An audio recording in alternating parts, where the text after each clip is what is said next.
ॐ विश्वं दर्पणदृश्यमाननगरी तुल्यन्निजान्तर्गतं पश्यन्नात्मनि मायया बहिर्भूतं यथा निद्रया यस्साक्षात् कुरुते प्रबोधसमये स्वात्मानमेवाद्वयं तस्मै श्रीगुरुमूर्तये नमः श्रीदक्षिणामूर्तये बीजस्यान्तरिवाङ्कुरो जगदिदं प्राङ्निर्विकल्पं पुनः मायाकल्पितदेशकालकलना वैचित्रचित्रीकृतं मायावीव विजृम्भयत्यपि महायोगी वयस्वेच्छया तस्मै श्रीगुरुमूर्तये नमः श्रीदक्षिणामूर्तये तस्मै श्रीगुरुमूर्तये नमः श्रीदक्षिणामूर्तये ॐ सहना भवतु सहनौ भुनक्तु सह वीर्यं करवावहै तेजस्विनावधीतमस्तु मा विद्विषावहै ॐ शान्तिः शान्तिः शान्तिः सदाशिवसमारम्भां शङ्कराचार्यमध्यमाम् अस्मदाचार्यपर्यन्तां वन्दे गुरुपरम्पराम् ॐ भाष्यमा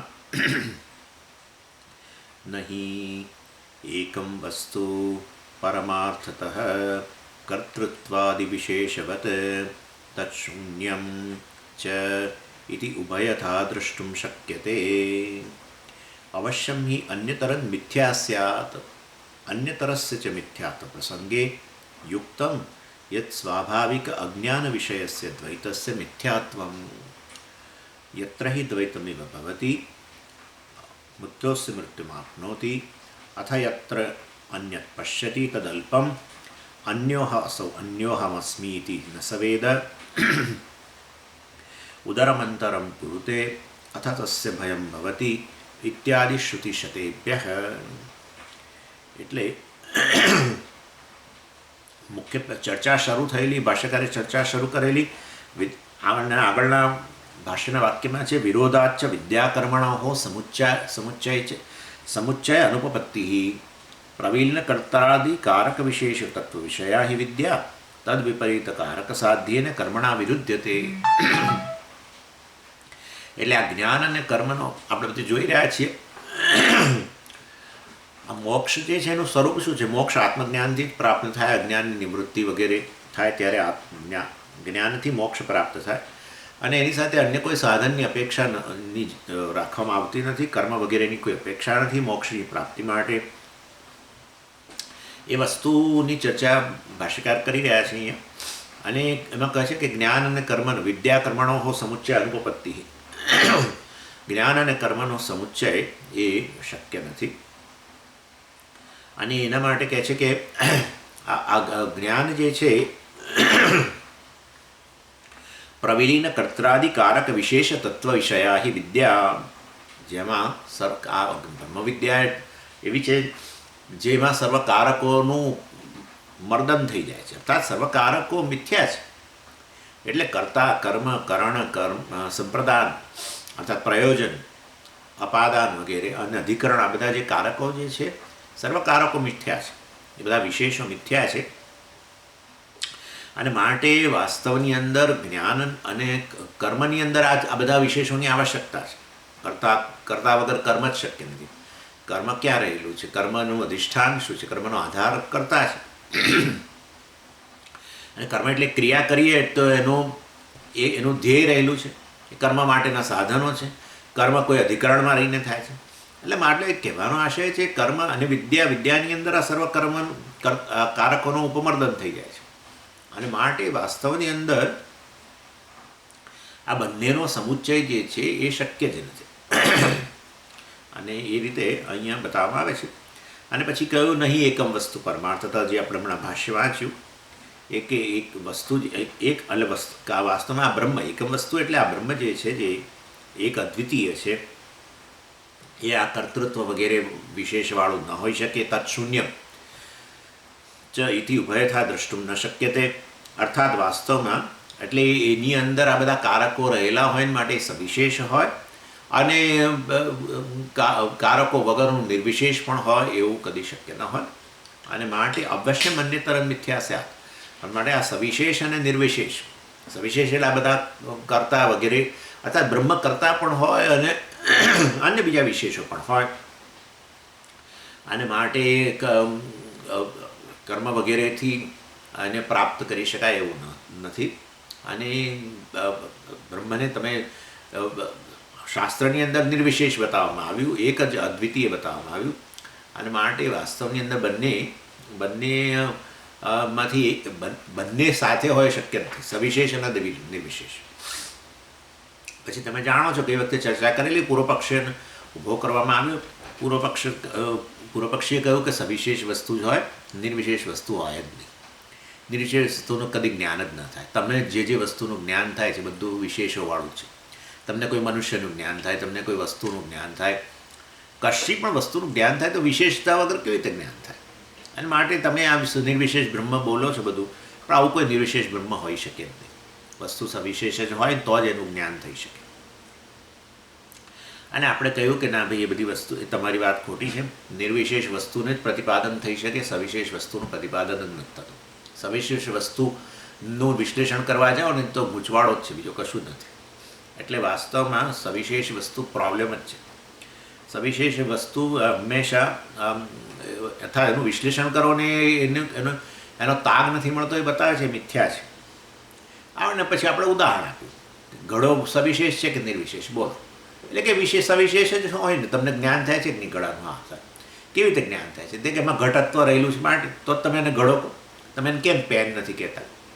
તમે ઘડો કેમ કહો છો? કારણ કે તમે પેલું ઘટત્વ જાણો છો એની અંદર. પેનને જોઈને પેન બોલો છો કારણ કે એમાં પેનપણું છે, પેલામાં ઘડાપણું છે. અને માટે એ ઘડાપણું કે પેનપણું બધા વિશેષો છે, માટે તો જ તમને જ્ઞાન થાય છે. માટે ઘડો સવિશેષ છે. તમે એમને પૂછો છો ઘડો સવિશેષ કે નિર્વિશેષ? સવિશેષ જ છે. અને એમ કરીને કહે છે.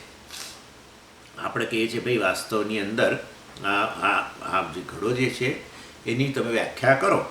એની વ્યાખ્યા શું થાય? તો કે ઘડો ઘડાપણું ધરાવે એ ઘડો, પેનપણું ધરાવે પેન, અને મોબાઈલપણું ધરાવે મોબાઈલ, કેમેરાપણું ધરાવે કેમેરો. એટલે પછી આપણે કહીએ છીએ તો હવે એટલે ઘડાપણું ધરાવે તો કોણ ધરાવે? ઘડાપણું શેમાં રહેલું છે બોલો? તમે કહો. પેનપણું શેમાં રહેલું છે? એટલે ઘડાપણું ઘડામાં રહેલું હોય તો એ ઘડાપણું ઘડામાં છે, બરાબર? તો એ ઘડામાં ઘડાપણું ક્યાંથી આવ્યું? તો કે એ ઘડાપણું પાછું બીજા ઘડામાં. એ પહેલું ઘડાપણું શું આપણે પૂછ્યું ક્યાં રહેલું છે? તો કે ઘડાપણું ઘડામાં રહેલું છે. તો ઓલરેડી ઘડો છે એનો અર્થ. તો કે એ ઘડાપણું ધરાવે છે તો એ ઘડાપણું શેમાં રહેલું છે? 2 નંબરનું ઘડાપણું. તો કે ભાઈ એ ઘડાપણું ઘડામાં રહેલું છે. પાછું તમારે એ જ જવાબ આપવો પડશે. અને એ ઘડામાં પાછું ઘડાપણું ક્યાંથી આવ્યું? 3 નંબરનું ઘડાપણું. એટલે આ તો અનવસ્થા કે છે. કદી આ તમારી આ સવિશેષ વસ્તુનો તાગ જ નથી મળતો. અને પછી તમે કહો કે ના ઘડાપણું જે એવી વસ્તુમાં રહેલું છે જે ઘડાપણું ના ધરાવે, બરાબર? કોઈક વસ્તુ જે કોઈ વિશેષતા ધરાવતું નથી, એમાં ઘડાપણા નામનું વિશેષતા ઉમેરો તમે તો ઘડો બની જાય. અને કોઈ વસ્તુ જે છે એમાં જે વિશેષતા વગરની છે એમાં પેનપણું વિશેષતા ઉમેરો તો પેન બની જાય. એટલે આપણે કહીએ છીએ વાસ્તવની અંદર એટલે તો પછી જે તમે જેમાં ઘડાપણું ઉમેરો છો ને એ વસ્તુ નિર્વિશેષ ખરી કે નહીં? હા, તો નિર્વિશેષ ખરી. હવે આટલું અમને કહો. જેમાં ઘડાપણ ઉમેરો છો એ નિર્વિશેષ વસ્તુ, જેમાં પેનપણ ઉમેરો છો એ નિર્વિશેષ વસ્તુ, જેમાં કેમેરાપણ ઉમેરો છો એ નિર્વિશેષ વસ્તુ. તે નિર્વિશેષ વસ્તુ વચ્ચેનો ભેદ શું બોલો? ઘડાપણું ધરાવતી જે નિર્વિશેષ વસ્તુ અને કેમેરાપણું ધરાવતી નિર્વિશેષ વસ્તુ વચ્ચેનો ભેદ શું? ભેદ તમારી વિશેષતાથી જ પારખાય. વિશેષતા વગર ભેદ કેવી રીતે પારખો? તો પછી એનો અર્થ એવો થયો કે એ બધી વસ્તુ એ નિર્વિશેષ વસ્તુ જે છે એમાં કોઈ ભેદ જ નથી. તો એને તો અમે વાસ્તવમાં બ્રહ્મ કહીએ છીએ.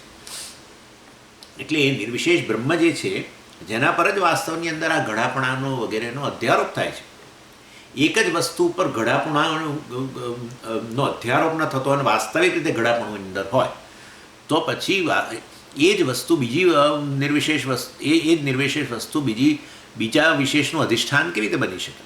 બધા જ વિશેષો જેની પર અધ્યારોપિત થતા હોય એ વસ્તુ જ નિર્વિશેષ કહેવાય ને. અને માટે એનો અર્થ કે અમારે અધ્યારોપિત જ કહેવું પડે. એ વિશેષો જે છે એ વિશેષો ખરેખર એની અંદર રહેલા નથી, અધ્યારોપિત છે. નહીં તો એ વસ્તુ નિર્વિશેષ રહે જ કેવી રીતે? અધ્યારોપિત ન હોય તો હવે સવિશેષ જ વસ્તુ હોય. અને માટે વાસ્તવની અંદર જેમાં તમે ઘડાપણું, પેનપણું, કેમેરાપણું કે આ પુસ્તકપણું ઉમેરો છો, એ અધિષ્ઠાન કે વસ્તુ જે છે એ તો નિર્વિશેષ હોવી જ જોઈએ. અને નિર્વિશેષ એક જ નિર્વિશેષ વસ્તુ બધાનું અધિષ્ઠાન બનતી હોય તો એ પોતે તો કોઈ પ્રકારની વિશેષતા ધરાવતી વગરની હોવી જોઈએ. તો એનો અર્થ કે એક જ એ નિર્વિશેષ વસ્તુ પર આ બધી વસ્તુનો અધ્યારોપ થયેલો છે. ખરેખર અંદર રહેલી નથી. અંદર રહેલી હોય તો એ વસ્તુ સવિશેષ બની ગઈ, તો પછી બીજી વસ્તુનું અધિષ્ઠાન ન બને. ઘડાપણું જો નિર્વિશેષ વસ્તુની અંદર વાસ્તવિક રીતે રહેલું હોય, ઘડાપણા નામનો વિશેષ એ નિર્વિશેષ વસ્તુમાં વાસ્તવિક રીતે રહેલો હોય, તો પછી એ વસ્તુ વાસ્તવમાં પેનપણાનું અધિષ્ઠાન કેવી રીતે બની શકે? એનો અર્થ એવો થયો કે આ નિર્વિશેષ વસ્તુ નિર્વિશેષ જ રૂપે રહે છે અને એની પર આ બધા વિશેષોનો અધ્યારોપ થાય છે. અને માટે તમારી સવિશેષ વસ્તુ જે છે ને, તમે હવે એ નિર્વિશેષ બ્રહ્મ ઉપર ઘડાપણાનો અધ્યારોપ કર્યો અને પછી ઘડો બન્યો. એ ઘડો હવે મિથ્યા થયો કે સત્ય થયો? મિથ્યા જ થયો ને, કારણ કે અધ્યારોપિત થયો ને ઘડાપણું તો એના પર. અને માટે વાસ્તવમાં નિર્વિશેષ વસ્તુ સમજાવી શકાય એવી વસ્તુ છે, સવિશેષ વસ્તુ તો મિથ્યા છે. એને કઈ કેટેગરીમાં મૂકવું એ જ ખબર નહીં પડે. અને માટે એની વે એટલે ભાષ્યકાર કહે છે, નહીં એકમ વસ્તુ પરમાર્થતઃ કર્તૃત્વાદિ વિશેષવત વિશેષ શૂન્યમ ચ વિશેષવત અને વિશેષ શૂન્યમ. એટલે આ એક જ બ્રહ્મ વાસ્તવની અંદર આવું કર્તૃત્વ વગેરે બધા વિશેષોએ ધરાવે અને પાછું એ બધાથી મુક્ત પણ હોય, એવું કદી હોઈ ન શકે. અને માટે વાસ્તવમાં એ તો સર્વકારકોથી મુક્ત છે. નિર્વિશેષ અને સવિશેષ વસ્તુ બંને એક જ ન હોઈ શકે. સગુણ અને નિર્ગુણ એક જ ન હોઈ શકે. એટલે ઉભયથા દ્રષ્ટુમ ન શક્ય તે. અને માટે એક જ વસ્તુને બંને રીતે જોઈ ન શકાય. એટલે સાચી બંને રીતે, મતલબ કે સગુણ પણ સાચું ને નિર્ગુણ પણ સાચું, એવું કદી હોઈ ન શકે. અવશ્યમ અન્યતર જ મિથ્યા સ્યાત. અને માટે બેમાંથી એક તો મિથ્યા હોવું જ જોઈએ. જાણે કે મિથ્યા એટલે કે જાણે કે ક્યાં તો નિર્વિશેષ જાણે કે અથવા સવિશેષ જાણે કે. નિર્વિશેષ તો જાણે કે ન કહી શકાય, નિર્વિશેષ તો અધિષ્ઠાન છે. અને માટે એનો પર આ ઘડાપણા વગેરેનો અધ્યારોપ કરીને તમે જે સવિશેષ રૂપમાં એને જુઓ છો એ જાણે કે કેવું પડે, કારણ કે અધ્યારોપિત છે, વિશેષોનો અધ્યારોપ થયેલો છે. દાખલા તરીકે એક જ આપણે કહીએ ને, એક જ આપણી રજ્જુ હોય, એને વાસ્તવની અંદર એક વ્યક્તિ સર્પના રૂપમાં જોતી હોય ને, એક એને પાણીના ધારાના રૂપમાં જોતી હોય ને, એક એને કેબલના રૂપમાં જોતું હોય ને. એટલે વાસ્તવમાં અલગ અલગ રૂપમાં જો જોતું હોય તો બધાય સાચા તો નથી જ એમાં. એટલે ના, એ તો કેબલ પણ છે અને સાથે સાથે પાણીની ધારાએ છે. સાચે સત્ય કેબલ, સત્ય પાણીની ધારા અને હારના રૂપમાં પણ સત્ય, એવું ના હોય. એક જ સત્ય હોય, બાકી બધું મિથ્યા હોય, અથવા બધું મિથ્યા હોય અને સત્ય કે બીજું જ નીકળે, એવી વસ્તુ છે. એટલે આ એક જ નિર્વિશેષ વસ્તુને તમે આવી રીતે સવિશેષ ઘડાના રૂપમાં, ફલાણા રૂપમાં, પેનના રૂપમાં, મોબાઈલના રૂપમાં એક જ નિર્વિશેષ વસ્તુને આ રીતે તમે જુઓ છો. એટલે સવિશેષ વસ્તુ ઘડો વગેરે જે છે બધું મિથ્યા હોય, કારણ કે વિશેષતા તો અધ્યારોપિત છે બ્રહ્મ ઉપર. અને માટે ખરેખર બ્રહ્મ સવિશેષ કંઈક છે ને, નિર્વિશેષ બ્રહ્મને સમજાવી શકાય છે, જે આ સર્વ વિશેષોનું અધિષ્ઠાન છે. વિશેષો એના પર અધ્યારોપિત છે. જેવી રીતે એક જ રજ્જુ ઉપર સર્પ અને કેબલ ને ભૂછિદ્ર ને હાર ને પાણીની ધારણ વગેરે બધું અધ્યારોપિત છે. રીતે એટલે અન્ય તરફ મિથ્યા. વાસ્તવની અંદર સવિશેષ અને નિર્વિશેષ બંનેમાંથી એક મિથ્યા હોવું જોઈએ. અને એ વાસ્તવની અંદર સવિશેષને જ આપણે મિથ્યા કહીએ છીએ. ન પણ ઉભા સવિશેષને તમે મિથ્યા કહું, પછી શ્રુતિ કહે છે કે નિર્વિશેષ સત્ય વસ્તુ છે. સવિશેષ જે છે એ વાસ્તવમાં અવિદ્યા વસ્તુ વિષય, એટલે અવિદ્યાને કારણે છે અને માટે મિથ્યા છે. અવિદ્યામાંથી જે ઉત્પન્ન થાય તો પછી મિથ્યા છે. આપણે ઊંઘી ગયા પછી સ્વપ્ન જગત ઉત્પન્ન થાય. ઊંઘવું એટલે અવિદ્યા, અજ્ઞાન.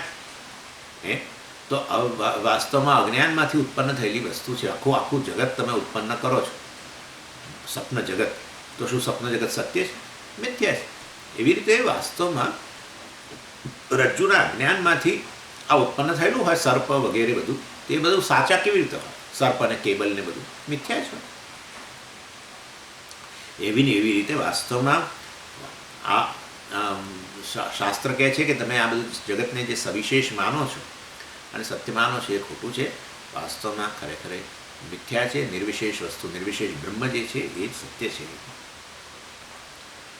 અને એટલે પછી આ પૂર્વ પક્ષીએ દલીલ કરી કે તમે નિર્વિશેષને મિથ્યા રાખો અને સવિશેષને સત્ય રાખો વગેરે. એ પણ આપણે જોયું હતું કે એને આપણે ડિસમિસ કર્યું. જે એ વસ્તુ ખરેખર સવિશેષ વસ્તુ સત્ય હોય તે તો અત્યારે તમે ઉપનિષદ પાસે ગયા વગર જ તમે એને સત્ય જ માનો છો ને. આ જગત જે છે, જે બધા અનેક ગુણો કે વિશેષો ધરાવતું જગત છે, એને સત્ય માનો છો કે માનો જ છો? પેનને સત્ય માનો ને ક્લિપને સત્ય માનો જ છો? માનો જ છો. તો એમાં હવે તો પછી ઉપનિષદ પાસે જવાની જરૂર ક્યાં છે? જે સવિશેષ વસ્તુને તમે સત્ય માનતા જ આવ્યા છો તો ઉપનિષદ પાસે જવાની તો જરૂર નથી. કારણ કે તમે એવું ન કહી શકો કે ઉપનિષદ પણ આ જ વસ્તુ કહે છે. ઉપનિષદ આ વસ્તુ કહેતી તો ઉપનિષદ પ્રમાણ જ નથી. ઉપનિષદ તો વાસ્તવની અંદર જો આની આ જ વસ્તુ તમે તમે જે રૂપમાં જાણો છો જગતને કે વસ્તુઓને, એ રૂપમાં જે ઉપનિષદ વાત કરતું હોય તો ઉપનિષદ કંઈ પ્રમાણ રહેતું જ નથી. તો અનુવાદ થઈ ગયો. પરંતુ ઉપનિષદ તો નિર્વિશેષ વસ્તુનું પ્રતિપાદન કરે છે. વાચાર્મણ વિકારો નામ ધ્યેયમ મૃત્તિકા ઇત્યેવ સત્યમ સદૈવ સૌમ્ય દમગ્ર આસીત એકમેવા દ્વિતીયમ તત્ સત્યમ સ આત્મા તત્વમસી શ્વેતકેતો સર્વમ ખલ્વિદમ બ્રહ્મ ઈશાવાસ્યમિદમ સર્વમ. કેટલા બધા વાક્યો છે કે જે બતાવે છે કે વાસ્તવમાં એક નિર્વિશેષ બ્રહ્મ જે છે એ જ સત્ય છે અને એનાથી અન્ય સર્વ છે કંઈ જણાઈ રહ્યું છે તમને મિથ્યા છે. એટલે સવિશેષ વસ્તુ જો સત્ય હોય જે આપણે ઓલરેડી અનુભવ કરી રહ્યા છીએ તો એવા એ વસ્તુ એ તો ખરેખર એ તો આપણા અજ્ઞાનમાંથી ઉત્પન્ન થયેલું છે. અને શ્રુતિ કદી એવું ન કરે કે પહેલાં ખોટા સ્ટેટમેન્ટો કર્યા બધા કે સવિશેષ સત્ય છે અને પછી તમારા માથે જવાબદારી નાખે કે હવે આ વસ્તુઓ ખોટી છે તમે સમજો. એવું કરે. જેમ કોઈ વ્યક્તિ પેલા એક જણ ચોખા લઈ આવે અને એક જણ પેલા એના ડાંગરના ખોતરા લઈ આવે. બટાકા પૌવા બનાવવા હોય તો તમે દાખલા તરીકે પૌવા લાવો અને પછી એક જણને કહે કે તમે કાંકરાને ફોતરાને બધું લઈ આવો જેમાંથી આ કાઢીને તમે બનાવી દો. પૌવા બનાવ્યા ડાંગરમાં, ચોખામાંથી, ચોખા શેકમાંથી બહાર આવે ડાંગરમાંથી, એ ડાંગરના ફોતરાને બધું કાઢી નાખવું પડે. ત્યારે હવે તમે એક જણને કહો છો તમે ફોતરા લઈ આવો અને હું પૌવા લઈને આવું છું અને પહેલાં બધું ભેગું કર્યું અને પછી કે તમને કેકલો હવે આ જરા છૂટું પાડો બધું પછી આપણે બનાવીએ બટાકા. તો આ કયા પ્રકારની વસ્તુ છે? એટલે આપણે અજ્ઞાનમાંથી ઉત્પન્ન થયેલું છે આ બધું દ્વૈત કે આ બધી સવિશેષ વસ્તુઓ એ જ વાસ્તવમાં એને સત્ય માનીએ છીએ. અને શ્રુતિ તમને એ શ્રુતિની નજરમાં તો એ ખોટું જ છે પણ છતાંય શ્રુતિ જાણે બધું કે અને પછી તમને કે હવે જરા બધું છૂટું પાડે. આવું કદી ના હોય. અને માટે શ્રુતિ સ્વીકારે છે સ્વાભાવિક જે દ્વૈત છે. સ્વાભાવિક એટલે અવિદ્યામાંથીને કારણે જે ઉત્પન્ન થયેલું છે એ સ્વાભાવિક. અને સ્વાભાવિકનો અર્થ અવિચાર સિદ્ધ પણ કહી શકાય. એટલે જે વાસ્તવમાં અવિચાર એટલે એનાલિસિસ નથી કર્યું. જેમ કે વ્યક્તિ જ્યારે સ્વપ્ન જોતો હોય છે ત્યારે સ્વપ્ન જોતો ત્યારે એ સ્વપ્ન જગતને સત્ય માને છે. ત્યારે કોઈ આવીને એને કહે કે આ બધી વસ્તુ મિથ્યા છે, ખરેખર તો એ બધું તું જ આ બધા રૂપમાં અભિવ્યક્ત થયેલો છું, તું એક જ આ સર્વ તું જેને અહમ કહું છું ને એ અહમનું જ આ બધું રૂપ છે. ત્યારે એમ થાય કે આ ગાંડો માણસ લાગે છે, આ કંઈક વિચિત્ર વાત કરે. પરંતુ તમે જાગો છો એટલે એનો અર્થ કે આ અવિદ્યા જતી રહી તો તમે સ્વપ્ન જગતને મિથ્યા માનો છો કે નહીં? બધું જાણો છો, તમે જ આ બધાના રૂપમાં અભિવ્યક્ત થયા. એ સપના જોનારો પણ તમે હતા, સપનામાં અનુભવ કરનારા પણ તમે હતા. અને સપન જગત જેનો અનુભવ કરો, વાઘનો અનુભવ કર્યો કે ચોરનો અનુભવ કર્યો કે જેનો પણ તમે અનુભવ કર્યો એ સર્વ કંઈ તમે જ હતા. એટલે વિશ્લેષણ થાય તો તમને સમજાય વિશ્લેષણ ન કરો તો વાસ્તવમાં તમને આ વસ્તુ ન સમજાય. અને માટે સ્વાભાવિક એટલે જેમાં જે વસ્તુનું તમે વિશ્લેષણ જ નથી કર્યું એ વસ્તુ. એટલે વિચારના અભાવમાં, એન્ક્વાયરીના અભાવમાં, વિશ્લેષણના અભાવમાં જે હોય એને વાસ્તવમાં સ્વાભાવિક કહે છે. એટલે એવી રીતે બધા કારકોએ આ રીતે અવિચાર સિદ્ધ છે. અવિચાર સિદ્ધ એટલે આ કર્તા સાચો છે ને કર્મ, અને પેલું કરણ છે, પેલું ઇન્સ્ટ્રુમેન્ટ છે, ને પેલું આ કર્મનું સ્થાન છે, ને આ બધું અલગ અલગ માનીએ છીએ આપણે. આ બધું અવિચારમાંથી ઉત્પન્ન થયું છે. અને માટે અન્ય તરસ્ય છે મિથ્યાત્વ પ્રસંગે એ ભાષ્યકાર કહે છે. જ્યારે આ બંનેમાંથી શું મિથ્યા છે એ વસ્તુનો પ્રશ્ન આવીને ઊભો રહે ત્યારે યુક્તમ એટલે એ વસ્તુ યોગ્ય છે કે યત સ્વાભાવિક અજ્ઞાન વિષયસ્ય દ્વૈતસ્ય મિથ્યાત્વમ. એટલે વાસ્તવની અંદર આ જે દ્વૈત જે છે, જે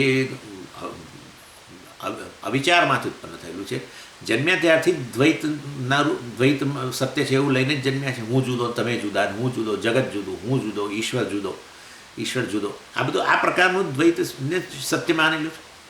તો જન્મ્યા ત્યારથી તો કંઈક જ્ઞાન લઈને જન્મ્યા છે, જાણીએ જ છે. જન્મ્યા ત્યારથી અજ્ઞાન જ આવ્યું છે, અજ્ઞાન લઈને જ જન્મ્યા છે.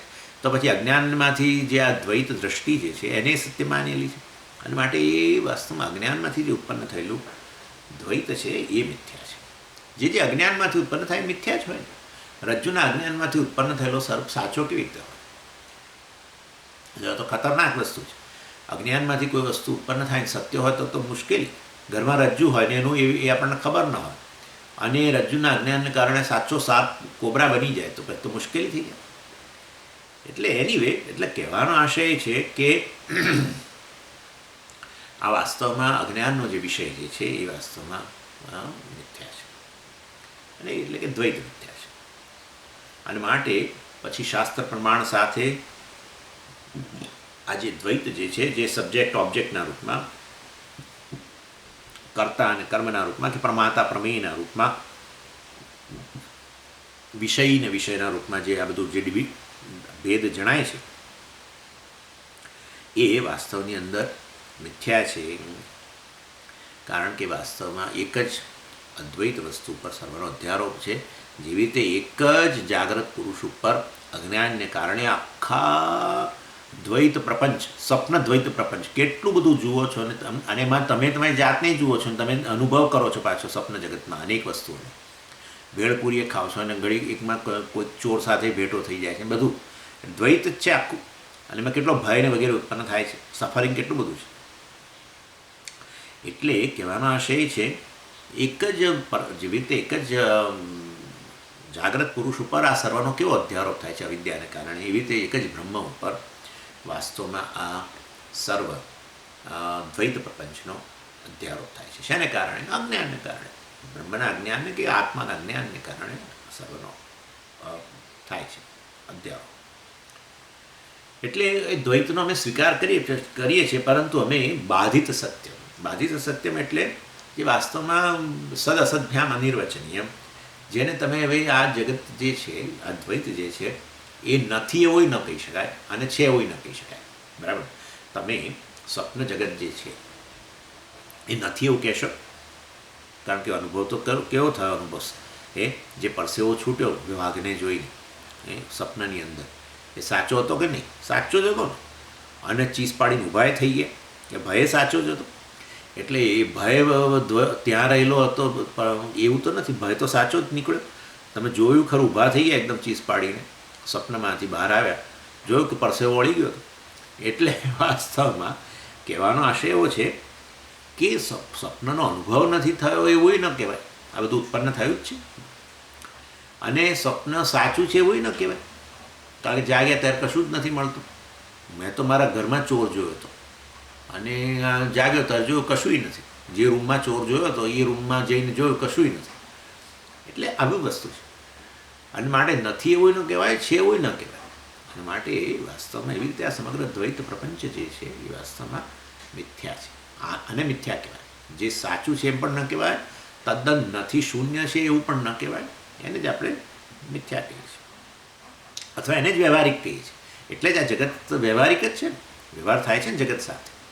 તમે પ્રમાતા છો, એ પ્રમેય છે, તમે કરતા છો. અહીંયા કોઈ વસ્તુ જગતની કર્મ છે અને કોઈ કારણ છે અને કોઈ પ્રયોજન છે અને કોઈ, અર્થાત આ બધો વ્યવહાર તો છે જ, કર્મ વ્યવહાર કે જ્ઞાન વ્યવહાર બધો થાય છે. એટલે અમે એને તદ્દન શૂન્ય નથી કહેતા, એને ટ્રાન્ઝેક્શનલ રિયાલિટી, વ્યવહારિક સત્ય એટલે કહીએ છીએ. વ્યવહારિક સત્ય એટલે મિથ્યા, પણ સાચું જ છે એવું પણ ન કહેવાય. જરા તપાસ કરો અંદર તો ખબર પડશે આ એક જ બ્રહ્મ ઉપરનો સર્વનો અધ્યારોપ છે. જેવી રીતે તમે સ્વપ્ન જગતની અંદર બધો વ્યવહાર કરો છો, બરાબર, અને જેવા બહાર આવો છો ત્યારે ખબર પડે છે ખરેખર નથી એમ. એવી રીતે તમે જ્યારે હજુ અત્યારે છો, હજુ અત્યારે સ્વપ્ન જ ચાલી રહ્યું છે, હજુ વધારે જાગશો અર્થાત આ જ્ઞાન પ્રાપ્ત કરશો તો તમને સમજાશે કે આ દ્વૈત પ્રપંચ જે છે એ સર્વ મિથ્યા છે. અને મિથ્યાનો આપણે અર્થ જોઈ ગયા છીએ કે જે આપણી સમજની અંદર હવે દ્વારા ખ્યાલ આવી ગયો કે નથી, પરંતુ એને તમે ડિસમિસ ન કરી શકો. અર્થાત બિલકુલ પરસેપ્શનથી અર્થાત પ્રત્યક્ષથી એને ડિસમિસ ન કરી શકાય. એટલે હવે જેમાં આ તો ઘણું આપણે કહીએ છીએ, તમે ઘડો નથી એમ કહો, બરાબર, માટી છે એવું કહો, તેનો અર્થ તમને ઘડો દેખાતો જ બંધ થઈ ગયો એવું તો નથી. જો જેને તમે ડિસમિસ કરી દો છે જ નહીં અને વસ્તુ દેખાતી બંધ થઈ જાય તો પછી તો પ્રાતિભાષિક થઈ ગયું, પરંતુ આ તો વ્યવહારિક છે. એટલે વાસ્તવમાં જેમ રજ્જુ ઉપર સર્પનો અધ્યારોપ કર્યો હતો ને રજ્જુના દર્શનથી તમને સર્પ દેખાતો બંધ થઈ ગયો દાખલા તરીકે, એ તો પ્રાતિભાષિક છે, પરંતુ આ જગત જે છે એ તો વ્યવહારિક છે. એટલે વાસ્તવની અંદર મિથ્યા છે. મિથ્યા એટલે આ રીતે કે એને તમે પ્રત્યક્ષ રીતે ડિસમિસ ન કરી શકો પણ ખરેખર નથી એમ. એને બાધિત સત્ય કહેવાય. બાધિત સત્ય એટલે એનો જેનો બાધ થઈ ગયેલો છે એવું સત્ય છે. બ્રહ્મ છે એ પારમાર્થિક સત્ય છે, અર્થાત એ ખરેખર વાસ્તવિક રીતે એ સત્ય છે જેનો કદી બાધ ન થાય. વ્યવહારિક સત્ય એટલે બાધિત સત્ય. દ્વૈત જગત છે એ બાધિત.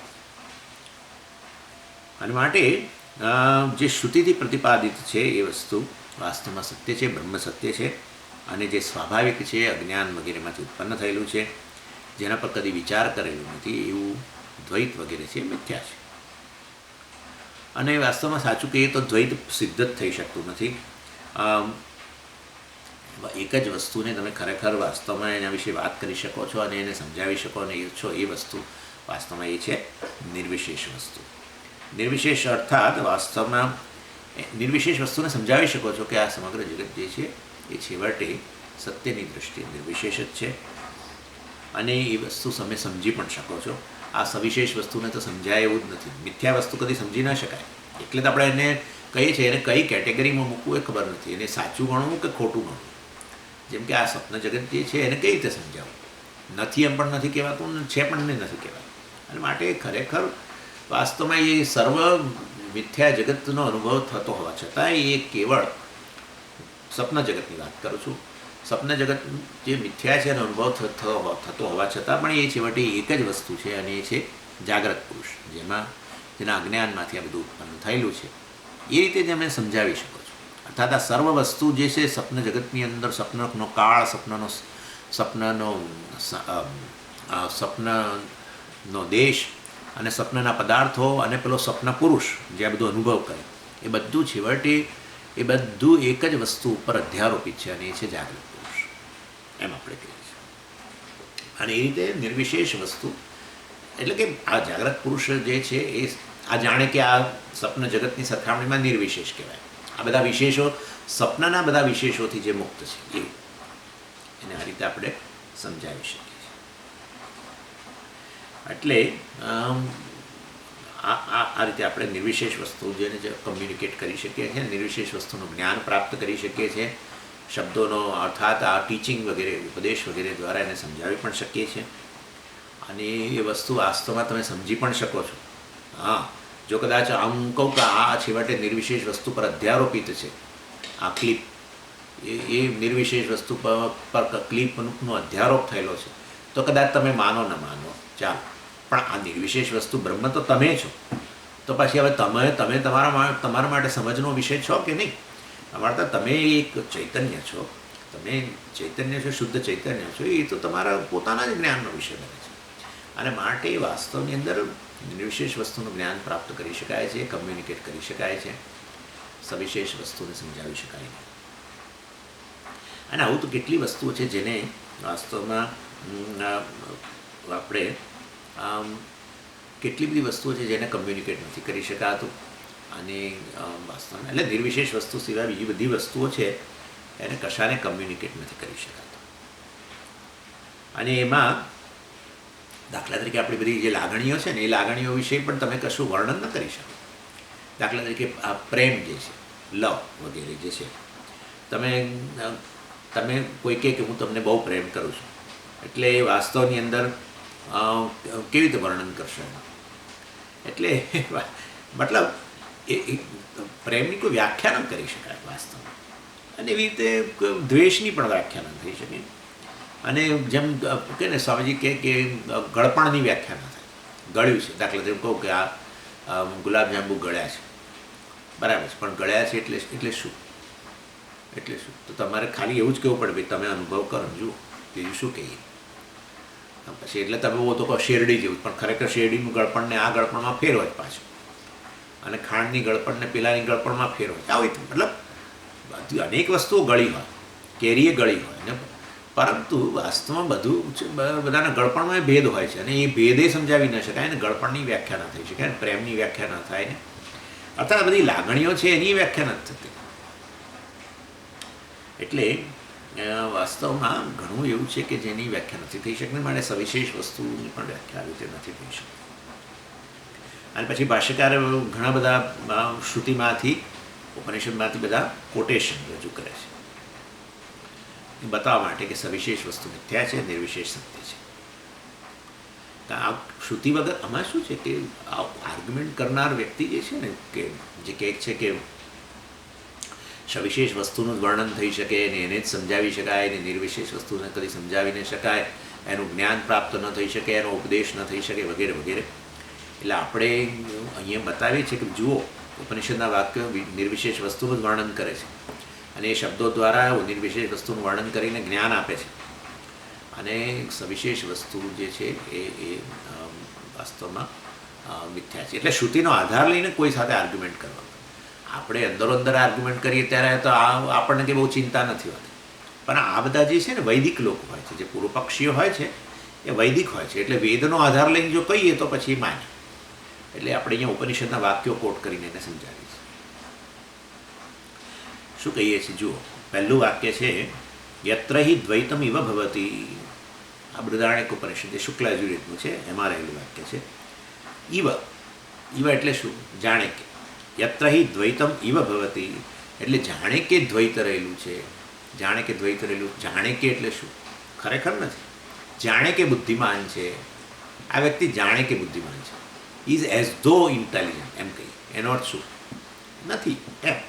એટલે યત્ર હિ દ્વૈતમ ઇવ ભવતી, જ્યાં આ સર્વ વસ્તુઓ કેવળ દ્વૈત જ્યાં આ સર્વ દ્વૈત જાણે કે રહેલું છે, મતલબ કે સાચું નથી, અદ્વૈત જ સાચું છે.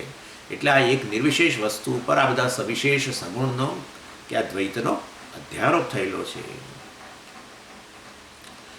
એટલે યત્ર યસ્મિન અદ્વિતીય વસ્તુની જ્ઞાતે દ્વૈતમ ઇવ ભવતી.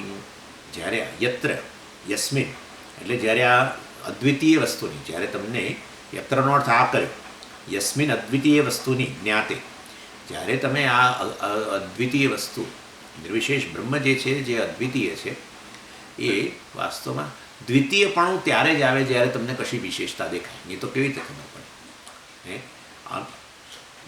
આ તમે જુઓ, આ એક ક્લિપ, પછી આ બીજી ગણી, આ બીજી મારા હાથમાં છે, બરાબર? તમે એને કહો છો આ બીજી ક્લિપ છે. અદ્વૈત દ્વિતીયપણું કેવી રીતે ખબર પડી? સ્વામીજી ખબર પડે છે, એકનો આકાર આ છે, બીજાનો આકાર આ છે, એકનો રંગ આ છે ને બીજાનો રંગ આ છે, વગેરે વગેરે. એટલે વાસ્તવની અંદર વિશેષતા વગર કોઈ સેકન્ડ થિંગ કેનોટ બી કાઉન્ટેડ.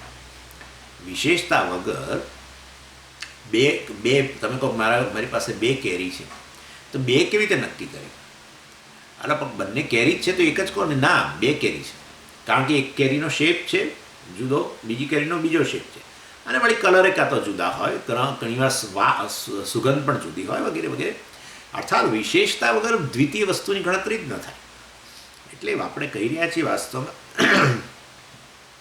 કે જ્યારે આવું નિર્વિશેષ બ્રહ્મ વગેરેનું જ્ઞાન થઈ જાય છે ત્યારે જાણે વાસ્તવમાં આ દ્વૈત શું બની જાય છે? મિથ્યા બની જાય છે. એટલે આ અર્થાત વિષય વગેરેનો જે આ પ્રકારનો ડિવિઝન જે છે, આ ભેદ જે છે, એ વાસ્તવમાં આમ આપણો અનુભવને આધારે આપણે કહેતા હોઈએ છીએ. આ ભેદ, વિષય વચ્ચેનો ભેદ કે દ્વૈત જે છે, આપણા અનુભવને આધારે કહેતા હોઈએ છીએ. અને આપણે કહીએ દાખલા તરીકે, જો કેવી રીતે, કેમ એટલે કે બીજી વસ્તુ રહેલી છે, કેવી રીતે? તો કે હું આનો અનુભવ કરું છું, હું આ જોઉં છું, અને માટે એ મારાથી અન્ય દ્વિતીય વસ્તુ છે. એટલે હું મારા હાથમાં ક્લિપ છે, બરાબર, અને હું એ જોઉં છું, માટે ક્લિપ છે, અને ક્લિપ અને હું ક્લિપ છે, હું છું, અને માટે દ્વૈત થઈ ગયું. આ રીતે વાત કરી. એટલે વાસ્તવની અંદર તમે કોઈ વસ્તુ જે છે, વેદાંત કે છે, તમે કોઈ વસ્તુના દર્શન કરો તેથી અસ્તિત્વ ધરાવે છે એવું નથી.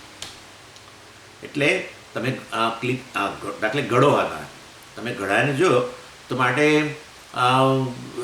ઘડો અસ્તિત્વ ધરાવે છે એવું નક્કી ન થાય. અમે તો ઇનફેક્ટ એમ કહીએ છીએ, વેદાંતિ કહે છે કે ઘડો, આ ઘડો છે, તમે જે કહો છો તો હું ઘડો જોઉં છું માટે નથી. તમે કહો છો કે વાસ્તવમાં હું ઘડો જોઉં છું માટે ઘડા નામની વસ્તુ છે, અને ઘડા નામની વસ્તુ છે, અને હું મનુષ્ય છું, આના માટે દ્વૈત થઈ ગયો. એટલે વાસ્તવમાં અમે તો કહીએ છીએ તમે ઘડાને જુઓ છો માટે ઘડો નથી. એટલે તમે જે વસ્તુના દર્શન કરો એ ખરેખર અસ્તિત્વ ધરાવતી નથી. સારું, ઘડા નામની વસ્તુ નથી તો કંઈ નહીં, માટી તો છે. એટલે આપણે કહીએ છીએ ના, માટીના દર્શન કરો છો તો નથી. માટે વાસ્તવમાં એટલે જે વસ્તુને તમે દર્શન કરો છો, જેને જુઓ છો, એ વાસ્તવમાં નથી. ખરેખર એક જ વસ્તુ છે, અને એ છે ચૈતન્ય. એ ચૈતન્ય પર સર્વ વસ્તુનો, ઘડા, માટી કે જે પણ છે, બધાનો અધ્યારોપ થયેલો છે. અને એ જ વસ્તુ ખાલી અસ્તિત્વ ધરાવે છે. એ જ ચૈતન્ય એટલે કે ચિત્ત, એ જ વાસ્તવમાં સત છે.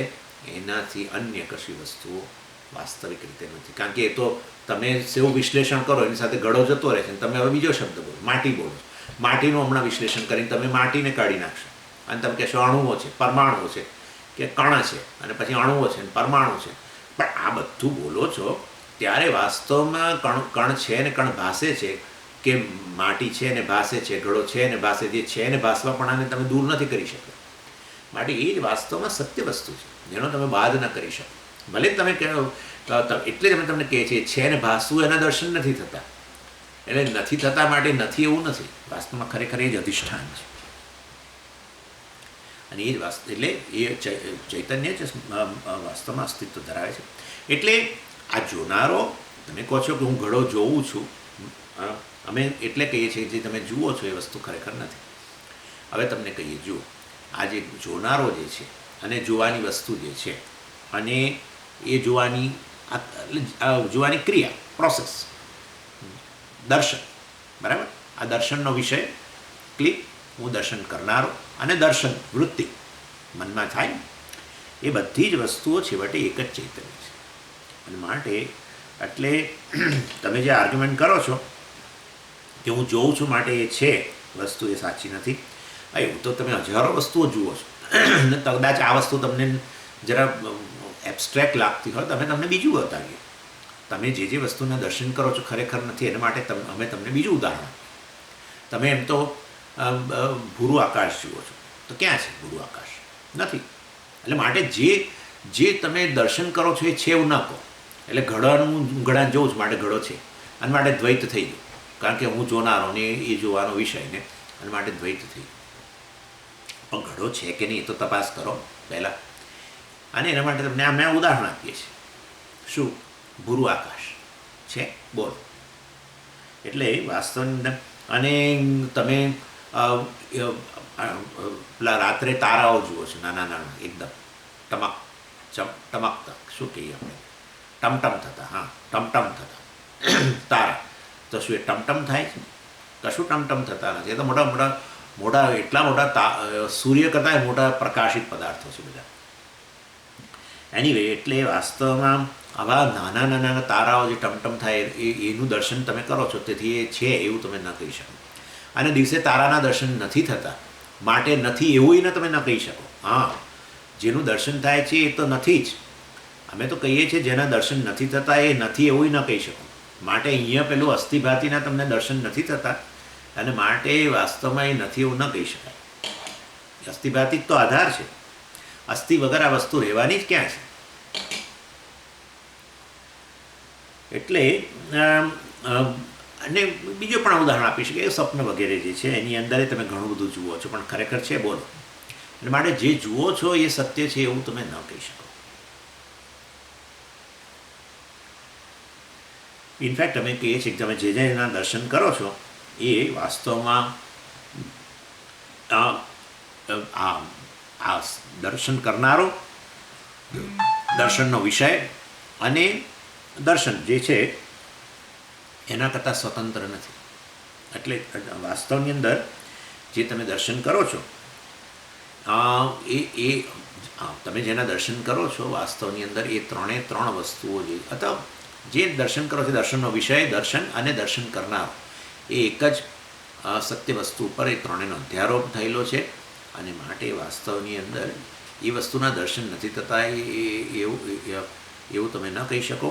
અને વાસ્તવમાં અર્થાત એ દર્શન નથી થતા માટે એ નથી એવું ન કહી શકો. ખરેખર આ ત્રણેય વસ્તુને એના પર અધ્યારોપ થયેલો છે. અને એકમેવ અદ્વિતીયમ, ત્યાં વાસ્તવની અંદર આ ત્રણ વસ્તુઓ જે છે એ દ્વૈત, દર્શન કરનારો અને દર્શનનો વિષય અને દર્શન પોતે, આ સર્વ વસ્તુઓ જે છે એના પર અધ્યારોપિત છે. અને તે દ્વૈત મિથ્યા છે. એકમેવ અદ્વિતીયમ, એક જ અદ્વિતીય વસ્તુ ઉપર આ સર્વ વસ્તુનો અધ્યારોપ થાય છે અને મિથ્યા છે. માટે જે વસ્તુના દર્શન થાય છે સત્ય છે એવું ન કહી શકાય. દર્શન કરનારો, દર્શનનો વિષય અને દર્શન વૃત્તિ, સર્વ વસ્તુઓ જે છે એના પર અધ્યારોપિત છે. એના કારણે જે દેખાય છે મિથ્યા, એટલે ત્યાં ને ત્યાં જ સત્ય વસ્તુ કોઈ રહેલી છે. જ્યાં ઘડો હોય ત્યાં જ માટી રહેલી હોય. એટલે વાસ્તવમાં એ સત્ય, જ્યાં તમે મિથ્યાના દર્શન કરો છો ત્યાં જ એ સત્ય વસ્તુ છે. એટલે સત્યના દર્શન થતાં મિથ્યા વસ્તુ જતી રહે. મતલબ કે ઘડો હવે સત્ય ન રહે, મિથ્યા બની જાય.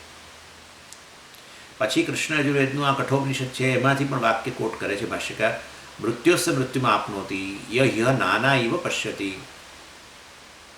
ત્યાં એક જ અદ્વિતીય બ્રહ્મ જે છે ત્યાં તમે જે આવી રીતે નાના અનેકતાના જે દર્શન કરે છે, સહ મૃત્યુસ્ય મૃત્યુમાં આપનોતી, એ વાસ્તવમાં મૃત્યુથી મૃત્યુની યાત્રા કરે છે.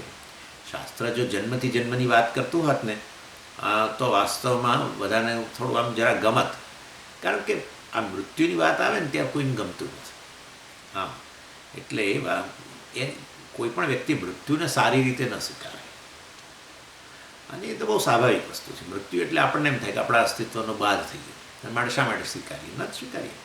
આપણને આપણા અસ્તિત્વ સ્વરૂપ છે અને માટે અસ્તિત્વનો બાદ જે આપણા સ્વરૂપની વિરુદ્ધ વસ્તુ જણાતી હોય તો આપણે ન જ સ્વીકારીએ. હું સત સ્વરૂપ છું, માટે હું અસત બની જવું હોય તો હું કદી ન જ સ્વીકારું. જેમ પાણી જે છે એનું પોતાનું સ્વરૂપ શીતળતા હોય તો એને તમે ગરમ કરો, ઉષ્ણ બનાવો તો એ ઉષ્ણતાને ન જ સ્વીકારે, એને એમાંથી મુક્ત થવાનો પ્રયત્ન કરે. એના જેવી વાત છે. એટલે અહીંયા કહે છે મૃત્યુસ્ય મૃત્યુમાં આપનોતી. જો આવી રીતે એક જ અદ્વિતીય વસ્તુ બ્રહ્મ ઉપર તમે વાસ્તવમાં આ રીતે અનેકતાનો આરોપ કરશો, જોવાનો વિષય અને જોવાની વૃત્તિ ને એ બધાનું આ બધું દ્વૈત માનશો, એ વસ્તુઓ નથી એમ નથી કહેતા, પરંતુ એ જ સત્ય છે એમ માનશો.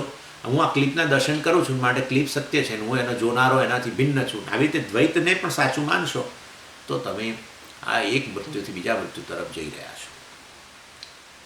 પછી સામવેદના છાંદોગ્ય ઉપનિષદને પણ કોટ કરે છે. આમ જુદા જુદા વેદમાંથી કોટ કરે છે. જુદા જુદા વેદમાં રહેલા ઉપનિષદ છે એમાંથી જુદા જુદા વાક્યો કોટ કરીને બતાવે છે કે આ એક નિર્વિશેષ વસ્તુ, અદ્વૈત વસ્તુ જે સત્ય છે, બાકી બધું મિથ્યા છે.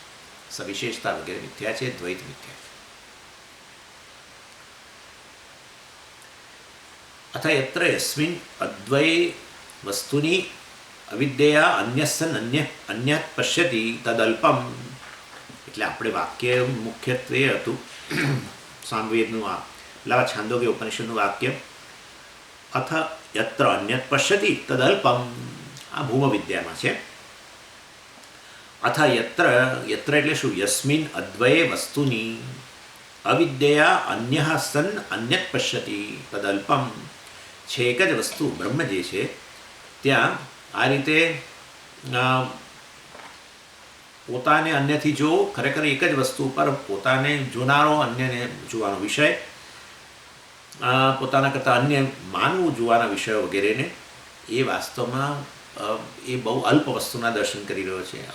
અર્થાત એ બ્રહ્મને અલ્પના રૂપમાં, ખરેખર એક જ વસ્તુ પર બધાનો અધ્યારોપ હોય તે બ્રહ્મ જ છે, બરાબર.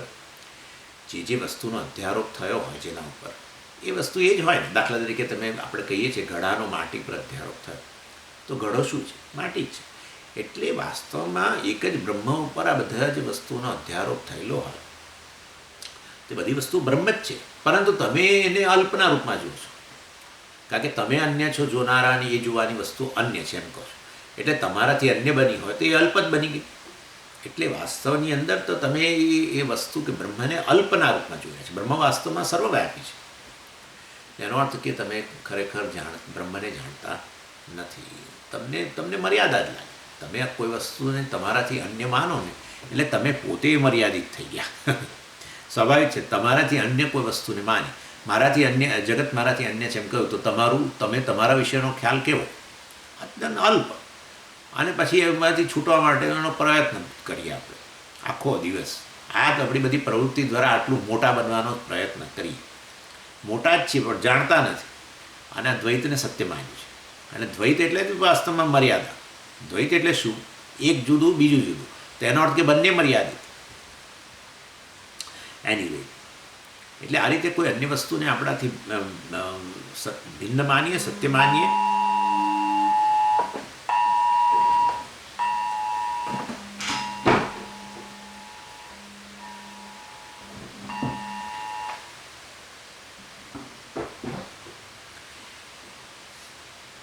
એટલે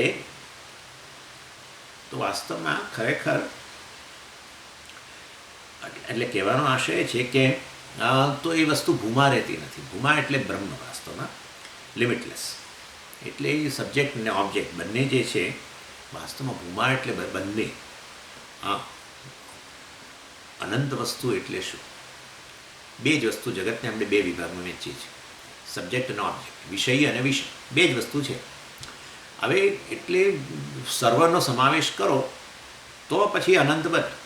એટલે તો પછી એનો અર્થ કે સબ્જેક્ટ અને ઓબ્જેક્ટ, વિષય અને વિષય બંને જે છે એનો ભૂમામાં સમાવેશ કે બ્રહ્મમાં સમાવેશ કરવો જોઈએ. તો હવે બંનેનો તમે સમાવેશ કેવી રીતે કરી શકો? કારણ કે વિષય નથી, વિષય નથી, બરાબર ને? જે સબ્જેક્ટ છે એ ઓબ્જેક્ટ નથી, ઓબ્જેક્ટ છે સબ્જેક્ટ નથી. તો એનો અર્થ એવો થયો કે જો આ બંને ખરેખર ભૂમા કે બ્રહ્મમાં બંનેનો સમાવેશ કરવો પડે તો ખરેખર બ્રહ્મ વાસ્તવમાં બંનેથી પર છે. કારણ કે તમે ભૂમા કે બ્રહ્મને ખાલી સબ્જેક્ટ વિષયના રૂપમાં લો તો પછી એ ઓબ્જેક્ટ નથી, અને ખાલી સબ્જેક્ટના રૂપમાં લો તો એ બ્રહ્મ નથી. કેમ? કારણ કે વાસ્તવમાં મર્યાદિત થઈ ગયું. કારણ કે તમે કહ્યું કે હું તો વિષયી છું, સબ્જેક્ટ છું, તો પછી આપોઆપ તમે કહો છો હું ઓબ્જેક્ટ ન જ હોઈ શકો. તમે તમારી જાતને સબ્જેક્ટ કહો તો પછી તમે મર્યાદિત જ થઈ ગયા. દેશમાં, કાળમાં, બધી રીતે મર્યાદિત થઈ ગયા. તો પછી તમે બ્રહ્મ કેવી રીતે રહ્યા? ભૂમા કેવી રીતે રહ્યા? તો તમારે બંનેનો સમાવેશ કરી દેવો પડે. બંનેનો સમાવેશ કરો તો કેવી રીતે વિષય ને વિષય બંને બ્રહ્મ કેવી રીતે હોય? વિષય પણ હું ને વિષય પણ હું. એટલે કહે છે વિષય ને વિષય બંને જ્યારે ભૂમા હોય તેનો અર્થ કે તમે ખરેખર બંનેથી પર છો. વિષય અને વિષય બંને, સબ્જેક્ટ અને ઓબ્જેક્ટને એના તમારા પર અધ્યારોપ થાય છે. એ અમે તમને કહેવું છે. સિયર અને સીન જે છે બંનેનો એના પર અધ્યારોપ થાય છે. અને સિયર અને સીન જે છે, દ્રષ્ટા અને દૃશ્ય જે છે, એ વાસ્તવમાં દર્શન વૃત્તિથી જોડાય છે, માટે દર્શન વસ્તુનો પણ અધ્યારોપ. એટલે એ રીતે અમે તમને કહેતા હતા કે આ જે વસ્તુ તમે જુઓ છો એ સત્ય નથી. ખરેખર વાસ્તવમાં એ તો અધ્યારોપિત જ છે. શેના પર અધ્યારોપિત છે? કે આ ભૂમા કે બ્રહ્મ પર જ અધ્યારોપિત છે, જે વાસ્તવમાં દ્રષ્ટા, દર્શન અને દૃશ્ય ત્રણેયથી પર છે. કારણ કે દ્રષ્ટા દૃશ્ય ન હોય, દૃશ્ય દ્રષ્ટા ન હોય, અને છતાંય તો પછી એટલે ભૂમા બ્રહ્મને ખાલી દ્રષ્ટાના રૂપમાં કહો તો પછી આ એ ભૂમા ન રહ્યું. કારણ કે આ દર્શનને દૃશ્ય બંને જુદા બની ગયા એનાથી. તો પછી વાસ્તવમાં એ પછી અનંત ન રહ્યું, ભૂમા ન રહ્યું, બ્રહ્મ ન રહ્યું. ના, તો બધાનો સમાવેશ કરો. બધાનો સમાવેશ કેવી રીતે કરી શકાય? તો પરસ્પર વિરુદ્ધ છે. દ્રષ્ટા અને દૃશ્ય બંને એક વસ્તુ ના હોઈ શકે. એટલે આપણે કહીએ છીએ ખરેખર બંને અધ્યારોપિત મિથ્યા વસ્તુ છે. વાસ્તવમાં ખરેખર હું તો આ બંનેથી પર છું અથવા ત્રિપુટીથી પર છું. દ્રષ્ટા, દર્શન અને દૃશ્ય, સિયર, સીન અને સીઈંગ, ત્રણેયથી હું પર છું. અથવા સાઇટ, સીઈંગ એટલે સાઇટ. અને આ રીતે વાસ્તવમાં અર્થાત હું સત્ય છું અને આ સર્વ વસ્તુ આ ત્રિપુટી મિથ્યા છે.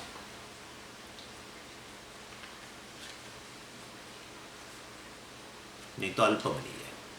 તમે ક્યાં તો દ્રષ્ટાના રૂપમાં કહો તોય અલ્પ બની જાય, દૃશ્યના રૂપમાં કહો તો પણ અલ્પ બની જાય. માટે અમે તમને કહીએ છીએ જે તમે જુઓ છો એ વાસ્તવમાં નથી, એક મિથ્યા વસ્તુ છે, સત્ય વસ્તુ નથી. અમે તમને કહ્યું તમે ઘડો જુઓ છો માટે ઘડો નથી. એટલે વાસ્તવમાં એ આ દૃષ્ટિથી અમે તમને કહ્યું. અને પછી બૃહદારણ્યક ઉપનિષદમાંથી જ બીજું પણ કોટેશન કરે છે. અન્ય અસૌ અન્યોહમસ્મીતિ ન સ વેદ. એ વાસ્તવમાં અહમ અન્ય અસ્મી, હું આ જુદો છું, અન્ય કરતાં જુદો છું. અસૌ મદ અન્ય અસ્તિ, અને આ બધું જે છે એ મારા કરતાં ભિન્ન છે. સ ન વેદ, એ જાણતો નથી. હું અન્ય છું, આ બધું મારાથી અન્ય છે, એ વાસ્તવમાં જાણતો નથી. અને એ જ પછી એ જ ઉપનિષદમાં આગળ કહેવામાં આવે છે ઉદરમંતરમ કુરુતે અથ તસ્ય ભયમ ભવતી. એટલે વાસ્તવની અંદર આ જે આવી રીતે આ એક જ બ્રહ્મ જે છે વાસ્તવમાં એમાં આ રીતે આવો ભેદ ઉત્પન્ન કરે છે દ્રષ્ટા, દૃશ્ય વગેરેનો. એ વાસ્તવની અંદર ઉદર ઉત અપી અંતરમ, લેશ માત્ર. ઉદરમ એટલે ઉદરનો અર્થ અહીંયા પેટ કેવું નહીં કરવાનું. ઉત અરમ એટલે લેશ માત્ર પણ અંતર, ભેદ સહેજ પણ જે ઉત્પન્ન કરે છે. આવું એક અદ્વિતીય વસ્તુ ઉપર આ રીતે એક લેશ માત્ર પણ આવું બધું દ્વૈતના જે દર્શન કરે છે, ભેદના દર્શન કરે છે. અથ તસ્ય ભયમ ભવતી, એ વ્યક્તિ ક્યારેય ભયમાંથી મુક્ત ન થઈ શકે. એકવાર દર્શન થયું કે આ વસ્તુ મારાથી જુદી છે તો આજે નહીં કાલે ભયનું કારણ બને. કોઈ પણ વસ્તુ ભયનું કારણ બની શકે. બટાકો ભયનું કારણ બની શકે. આપણને એમ કે બટાકો મને શું ભય ઉત્પન્ન કરવાનો, કીડી મને શું ભય ઉત્પન્ન કરે, કંઈ પણ વસ્તુ ભય ઉત્પન્ન કરી શકે. બેક્ટેરિયા મને શું ભય ઉત્પન્ન કરવાનો, તો આટલી નાની વસ્તુ મને શું ભય ઉત્પન્ન. તમે જાણો છો કે વાયરસે અત્યારે કેટલો ભય ઉત્પન્ન કરેલો છે. એટલે કહેવાનો આશય એવો છે, તમે જ્યારે તમારાથી અન્ય વસ્તુના દર્શન કરો ને ત્યારે પછી તમે ભયમાંથી કદી મુક્ત થઈ શકો. અને ખરેખર એવા અન્યના દર્શન કરવાની જરૂર નથી. અન્યપણું જ મિથ્યા છે. એક જ વસ્તુ ઉપર આ રીતે અનેકતાનો આરોપ થયેલો છે. જેવી રીતે એક જ જાગૃત પુરુષ ઉપર કેટલા બધા સપનાના પદાર્થો, સપન દેશ, સપન કાળ, સપનાના પદાર્થો અને સપન જોનારાનો અનુભવ કરો. તમે આવો ભેદ ઉત્પન્ન કરો છો અને એમાંથી પછી તમને ભય પણ ઉત્પન્ન થાય છે. વાઘના દર્શન થાય ને, અરે વાઘ પણ તમે છો અને એનાથી ભાગનારા તમે છો, હે ને, બરાબર છે. અને પછી જાગી ગયા ત્યારે ખબર પડી અને હસુએ આવ્યા છે આપણને કે આ ખરો હું ડરતો હતો, બધું મારામાંથી જ બહાર આવેલું અને પછી હું ડરતો. ત્યારે ભય જતો રહે છે. જ્યારે એકના દર્શન થયા, અદ્વિતીય વસ્તુના દર્શન થયા, જોનારો, સ્વપ્નના પદાર્થો જે જોવાઈ રહેલા છે તે ચોર હોય કે વગેરે જે પણ હોય, અને એ પ્રકારે બધી વસ્તુ છેવટે એક જ છે એવું જ્યારે જ્ઞાન ઉત્પન્ન થયું, નિદ્રા એટલે કે અજ્ઞાન જતું રહ્યું, ત્યારે ખબર પડે છે કે વાસ્તવને ભય પછી રહેતો નથી. અને આ રીતે એ દ્વૈત મિથ્યા છે એ વસ્તુ અહીંયા બતાવવામાં આવે છે. અને આવી રીતે કેટલી બધી હંડ્રેડ્સ ઓફ શ્રુતિ, ભાષ્યકાર કહે છે શત શ્રુતિભ્ય ઇત્યાદિ શ્રુતિ શતેભ્ય, ઇત્યાદિ શ્રુતિ શતે, શત એટલે 100. એટલે આવા તો બધા કેટલા બધા વાક્યો છે જે બતાવે છે કે દ્વૈત મિથ્યા છે. અદ્વિતીય વસ્તુ જે તમે ચૈતન્ય એ જ સત્ય છો. તમારા પર જ આ સમગ્ર જગતનો અને તમારા પર જ આ શરીર વગેરેનો પણ અધ્યારોપ થયેલો છે. શરીરનો પણ અધ્યારોપ થયેલો છે ને જગતનો અધ્યારોપ થયેલો છે. જેવી રીતે એક જ જાગ્રત પુરુષ ઉપર સ્વપ્ન જોનારાનો સ્વપ્ન શરીરનું નિર્માણ કરે ને એની સાથે આઈડેન્ટિફાઈ થઈને એની સાથે તાદાત્મ્ય કરીને સ્વપ્ન પુરુષ બની જાય, અને સ્વપ્નના પદાર્થો પોતામાંથી જ ઉત્પન્ન કરે, અને પછી એમ બંનેની વચ્ચે ઇન્ટરેક્શન, ટ્રાન્ઝેક્શન, એમાંથી ભય ઉત્પન્ન થાય. એટલે સ્વપ્નના શરીરની તમે ઉત્પત્તિ કરો, તમારા પોતાના શરીરની જાણે સપનામાં, અને એની સાથે તાદાત્મ્ય કરીને અહમપણું એમાં દાખલ કરીને સ્વપ્ન જોનારા બને. અને સ્વપ્નના પદાર્થો, સ્વપ્નનો સમય, સ્વપ્નનો દેશ મતલબ અવકાશ, અને એમાં કેટલા બધા પદાર્થોની ઉત્પત્તિ કરો, અને એમાં ચોર વગેરેની ઉત્પત્તિ કરો, અને પછી તમે બંને વચ્ચે બંને ભિન્ન છે એવું પણ તમને લાગે, કારણ કે અજ્ઞાનનું કાર્ય છે. અજ્ઞાન વસ્તુનો અધ્યારોપ આવી રીતે અનેક વસ્તુની ઉત્પત્તિ કરે, અને એને સત્ય પણ એના પર સત્યતાનો પણ આરોપ કરાવડાવે, અને એ રીતે તમે વાસ્તવમાં પછી માંથી આવું દ્વૈત ઉત્પન્ન થાય. દ્વૈત સત્ય છે એવું માનો, અને સાથે સાથે ભયની પણ ઉત્પત્તિ થાય છે. ખરેખર દ્વૈત કેવું છે? આ સાથે આપણે અહીંયા અટકીએ. આવતી વખતે આગળ કરીશું. ઓમ પૂર્ણમદ પૂર્ણમિદમ પૂર્ણાત પૂર્ણમુદચ્યતે પૂર્ણસ્ય પૂર્ણમાદાય પૂર્ણમેવાવશિષ્યતે.